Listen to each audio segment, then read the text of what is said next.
け、人を傷つける者、物を壊す者、強い奴は俺を見つけるように。人の例外なき暴風林が粛清するな。俺の顔と名前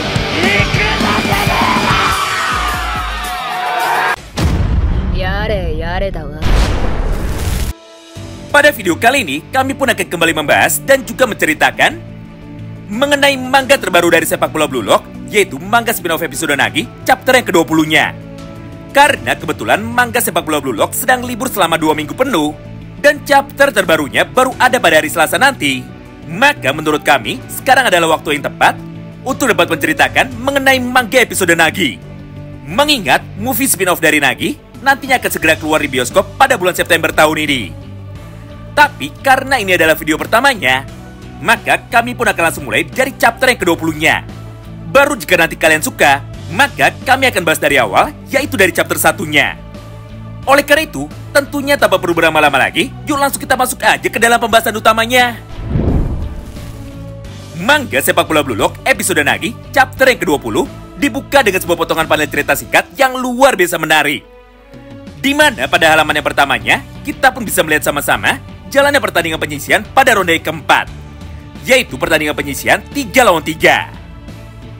Nah, buat kalian yang bingung dan juga lupa, chapter ke-20 ini menceritakan mengenai pertandingan penyisian setelah Isagi berhasil dikalahkan oleh Itoshirin dan berhasil direbut oleh Itoshirin. Sehingga untuk saat ini, tim dengan seragam berwarna merah hanya menyisakan 3 orang saja, yaitu Rensuke Kurigami, Yomachigiri, dan juga King Baru. Sedangkan yang menjadi lawan mereka semua adalah tim dengan seragam berwarna putih yang beranggotakan Zantetsuken, Nikoiki, dan juga Hiragi. Singkat cerita, setelah peluit tanda dimulainya babak yang pertama sudah dibunyikan, maka tanpa pikir panjang, Niko pun langsung mengoper bola yang ada di kakinya menuju kepada Zantetsuken. Lalu, setelah bola itu sudah berhasil mendarat dengan sempurna, maka Zantetsu pun segera mengoper bola tersebut menuju ke sisi sebelah kanan lapangan. Di mana pada posisi itu nampak kemunculan dari Hiragi yang kebetulan sedang dijaga dengan sangat ketat oleh Seishiro Nagi. Walaupun pada awalnya Nagi sangat percaya diri bahwa dirinya pasti bisa mengalahkan Hiragi, tapi sepertinya hal yang sangatlah berbanding terbalik justru malah terjadi pada momen itu. Mengingat tepat sebelum bola itu berhasil mendarat, maka Hiragi pun akhirnya langsung memutuskan untuk bisa melompat lebih dulu. Lalu Hiragi pun langsung menahan bola umpan dari Niko tersebut dengan menggunakan teknik trappingnya untuk bisa menipu Seishiro Nagi. Kemudian, setelah Nagi sudah berhasil dikalahkan oleh Hiragi, maka Hiragi pun segera mengoper bola itu lagi menuju ke arah belakangnya.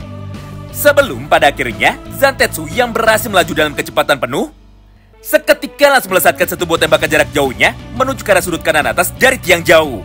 Sehingga, gol yang pertama pun akhirnya berhasil diciptakan, dan skor pun kini seketika langsung berubah menjadi 1-0 untuk keunggulan bagi tim putih. Mulai dari sanalah, permainan di dalam pertandingan ini akhirnya seketika langsung menjadi memanas. Mengingat setelah kick off yang kedua sudah dilakukan oleh tim merah, maka di momen yang sama itu, Baro yang terlihat sangat emosi, akhirnya segera memutuskan untuk bisa membolari bola itu sendirian melalui sisi sebelah kiri lapangan, dengan niat untuk bisa mencetak gol menggunakan kemampuannya sendiri. Tapi sayangnya, gaya permainan dari Baro tersebut ternyata sangatlah mudah sekali untuk bisa ditebak. Karena pada kesempatan itu, Hiragi pun langsung memerintahkan Zantetsu untuk dapat memotong jalur berlari dari Baro dengan cara mengikutinya dari arah belakang. Sementara itu, ketika fokus dari Baro sudah tertuju sepenuhnya kepada Zantetsuken, maka di saat yang bersamaan, Hiragi pun seketika langsung muncul dari arah depannya untuk dapat merebut bola itu dengan sangat mudah dari kaki Baro. Mengingat ketika Baro sudah mulai emosi, maka dia pun jadi tidak fokus dan juga tidak memperhatikan mengenai kondisi dari sekitarnya. Nah, setelah Hiragi berhasil mengalahkan Baro di dalam duel perebutan bola tersebut, maka tanpa pikir panjang, Hiragi pun seketika langsung mengoper bola yang ada di kakinya menuju ke arah Nikoiki. Lalu, setelah Hiragi sudah berada pada posisi yang bebas, maka dengan cepat Niko pun segera mengembalikan bola itu lagi menuju ke arah Hiragi. Menyaksikan pola permainan kerjasama dari mereka berdua, Nagi pun tentu saja tidak bisa tinggal diam. Hingga pada panel yang berikutnya, dia pun seketika langsung berlari untuk dapat menghentikan Hiragi sambil berkata seperti ini kepada Hiragi. Dengar, kemampuan otakmu saja sama sekali tidak cukup untuk bisa mengalahkanku. Karena pada dasarnya, bakatku jauh lebih hebat daripada otakmu. Mendengar ucapan arogan dari Nagi tersebut, Hiragi pun seketika langsung membalasnya. Haha, siapa bilang kemampuanku hanyalah otakku saja?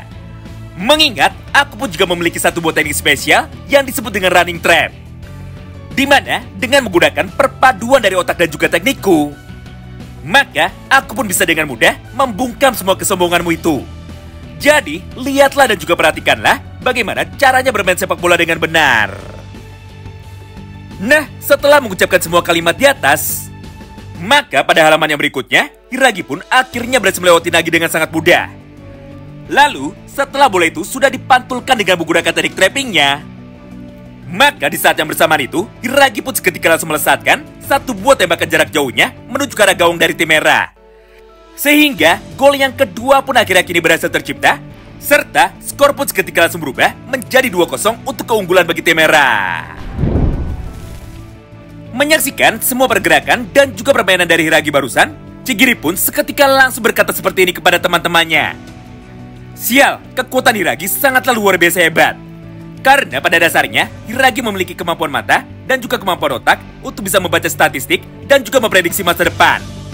Sehingga tidak peduli apapun yang kita lakukan untuk dapat mencoba menghentikan mereka semua. Tapi kenyataannya, Hiragi bisa membaca semua rencana dari kita hingga dia pun akhirnya selalu berhasil lolos. Oleh karena itu, maka mulai dari sana, Chigiri pun seketika langsung menyarankan kepada semua teman-temannya untuk dapat melakukan taktik defensif, yaitu teknik man marking, dengan cara menjaga satu persatu para pemain dari tim putih, supaya mereka bisa menemukan kelemahan dari dirinya masing-masing dan merubah kelemahan tersebut untuk bisa menjadi keunggulan. Di mana tugas dari Hyoma Chigiri adalah untuk bisa menjaga Zantetsuken, mengingat mereka berdua adalah para pemain dengan tipe kecepatan. Yang artinya, untuk bisa memenangkan pertandingan ini, maka Chigiri pun harus bisa berlari jauh lebih cepat daripada Zantetsu. Kemudian tugas dari King baru adalah untuk bisa menjaga Nico Iki. Karena meskipun tubuh dari Nico sangat lemah, tapi Nico selalu berhasil mempermainkan King baru dengan cara bermain sepak bola cepat. Oleh karena itu, jika Baru ingin bisa menang di dalam pertandingan ini, maka Baru harus bisa mengendalikan emosinya dan juga bisa menggunakan otaknya, tidak hanya menggunakan kekuatan fisiknya saja. Dan yang terakhir, tugas dari Seiichiro Nagi adalah untuk bisa menjaga Hiragi. Mengingat gaya permainan dari mereka berdua ternyata sangatlah mirip sekali. Yaitu, Hiragi dan juga Nagi sama-sama memiliki teknik trapping yang luar biasa hebat. Bedanya, Hiragi bermain dengan menggunakan otaknya, sedangkan Nagi hanya mengandalkan bakatnya saja tanpa mau berpikir sama sekali. Sehingga, Nagi pun pada akhirnya selalu berhasil dikalahkan oleh Hiragi di dalam setiap kesempatan. Yang artinya, jika Nagi ingin memenangkan pertandingan penentuan ini, maka Nagi harus bisa menggunakan otaknya sendiri dan mengeluarkan teknik trapping yang jauh lebih hebat daripada teknik trapping Hiragi. Karena hanya dengan cara seperti itu, Nagi bisa keluar dari kesulitan ini dan nantinya bisa berkembang menjadi jauh lebih hebat lagi.